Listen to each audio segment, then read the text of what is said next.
દારૂબંધીની વાતો તો ખૂબ બધી થાય, પણ એક ગામે સ્વયંભૂ પોતાના ગામમાં દારૂ ગાળવાનું કોઈ નહીં કરે એવો નિયમ કર્યો ને પાછલા 14 વર્ષથી એ ગામમાં આ નિયમ પડાય છે. વાત બનાસકાંઠાના બોડાલ ગામની છે અને સરપંચ સાહેબ છે એ બીજા નિયમોની વાત કરો એવું ઈચ્છું છું.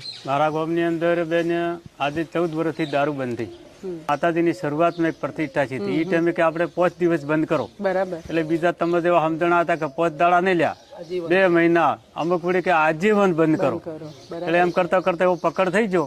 એ દાડે અમે 1.5 લાખના માટલા બરસી નોચી મેં અંદર ભાઈમાં માટલા તો બધો ફોડો જવાનું બરસી મારે ને એટલે આમ હેડી રેલા હેડી લગભગ 2 લાખનો અમે ઈ ગોળ બધો ફોડી નોચ્યો છે.